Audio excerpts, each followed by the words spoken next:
Now, more from George Clooney, but on a much happier note. Your first look at his new movie as we kick off Burn After Reading.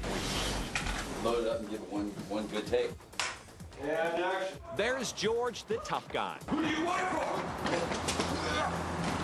And George, the suave guy. It's not gonna go off, is it? Well, let's get in the other room and find out. Oh.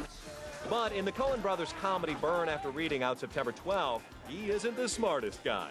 The thing that disturbed me most about this film is that he plays sort of this, he's everybody in the movie, and he's sort of this sad, moronic character. And they called me up and told me they wrote the part for me, which worried me a lot.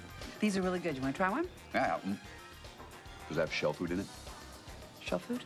Well, I got a sensitivity. I go into anaphylactic shock. My larynx swells up and it closes. Oh, what the hell? Live dangerously, huh? Co-starring with good buddy Brad Pitt, Frances McDormand, Tilda Swinton, and John Malkovich, George decided, along with the Coens, that his character needed a certain look. Joel and Ethan said, grow one of those really bad beards. And I said, I can do that very quickly. The beard helps George appear a little off-center. Gun's no big deal. 20 years of martial service, I never discharged my weapon. That sounds like something you should be telling your psychiatrist. I don't have a psychiatrist. Much more from George tomorrow for you as our exclusive Burn After Reading week rolls on. And more movie news now. Check one's talking about our Brad and George movie spectacular. It is day 2 of our Burn After Reading week. What's the odometer say? 5. About 5 or approximately 5. George's character in Burn After Reading clearly isn't the sharpest tool in the shed. But after working with the Coen brothers and Oh Brother, Where Art Thou, George knew what he was getting into.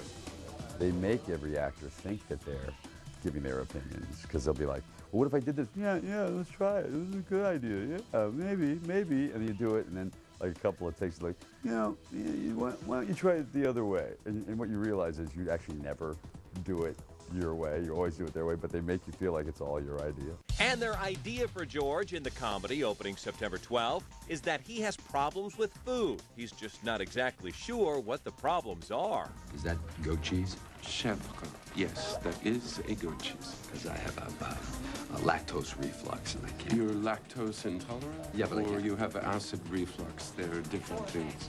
I know what they are. So you misspoke. Well, thank you for correcting me. And tomorrow, it's our Brad exclusive, the new scenes of Pitt dancing on a treadmill and going at it with John Malkovich. Now find it. Burn After Reading week. Brad is a treadmill dancing, fit, fun-loving gym employee until he finds what he thinks is some top-secret information. You should put up a note in the ladies' locker room. Put up a note? Hello? Did anybody lose their secret CIA stuff? I don't think so. In Burn After Reading, out September 12th, Brad believes he could be sitting on a gold mine, so he hatches a plan with Frances McDormand. I got his number. Oh, my God. That was a bit more difficult. Should we give him a tinkle? Osborne Cox. Who am I speaking to? Turns out the information belongs to CIA analyst John Malkovich, and Brad may be in over his highlights. Let me explain something to you. What you're engaged in is blackmail. That is a felony. That's for starters. I'm a mere good Samaritan. If you ever carried out your proposed threat, you would experience such a storm of consequences, my friend, that your empty little head would be spinning faster than the wheels of your Schwinn bicycle back there. You think that's a Schwinn? Give me the CD or bust the money! Where's the money? He didn't give it to me. Remember Fight Club? Brad can take a punch. And tomorrow, another exclusive. The Coen brothers, those creative crazies behind the scenes, reveal how they got Brad to embrace his inner knucklehead. Now the story. Theaters in a couple of weeks. It's the Coen brothers' Burn After Reading. Tonight, we find out what it really took to get 2 of Hollywood's coolest actors to play a couple of buffoons. I am very surprised he did not give us that reward. Brad has embraced his inner knucklehead, just as we've asked the other actors to embrace theirs. Not only did the Coen brothers, Joel and Ethan, get Brad to embrace his inner knucklehead, you can also thank them for that awesome hairstyle. His hair is good. You know, sometimes I like see him on TV on an ET thing or something, promoting something else, and he's always wearing a hat. Well, he's been making this movie, sort of had to. We frequently give actors haircuts that they have to somehow disguise during their off-camera moments for the duration of the show. You're not supposed to think about a situation where your man is threatened and the training kicks in. It's muscle memory. In Burn After Reading, out September 12th, the Coens said they wrote each character for the specific actors, which they do for most of their movies. In George's case, they all happen to be morons, but he... and in this case, a coward. Yeah, but he's one of these guys we like to write for. In fact, it was Brad, George, Frances McDormand, Richard Jenkins, and John Malkovich who inspired the story for this comedy. It started with thinking about that kind of the mix of characters that might be interesting to see them play. You're part of a league of morons. And tomorrow we are with more of Brad's fellow League of Morons as our Burn After Reading week continues. But right now we have your first look at the movie you've all been buzzing about all week long thanks to our exclusive preview. Tonight, meet the women of Burn After Reading.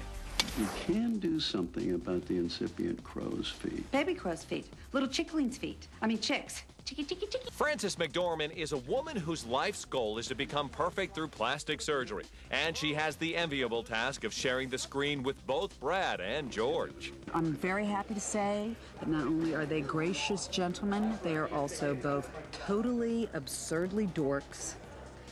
Their fans would be very unhappy with just how dork-like they are. Right. Both Frances and co-star Richard Jenkins agree that Brad's comedic turn in Burn After Reading, opening September 12th, is off the charts. I haven't seen everything he's done, but I haven't seen him do anything like this.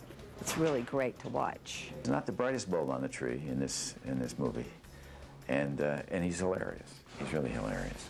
Secondly, the unauthorized dissemination of classified material is a federal crime. Brad's foil is John Malkovich, who's married to Tilda Swinton in the film. Both had their first experience working with the Oscar-winning Coen brothers, who wrote and directed this comedy. They know how to make movies, that's the first thing. Second thing is they're not, at least it seems to me, they're not control freaks. We all just sort of roll onto the set and roll off again, and working with the Coens is similarly like a sort of dream. Frances, by the way, has been in 7 Coen brothers movies and won an Oscar for her role in Fargo, and she is married to Coen brother Joel.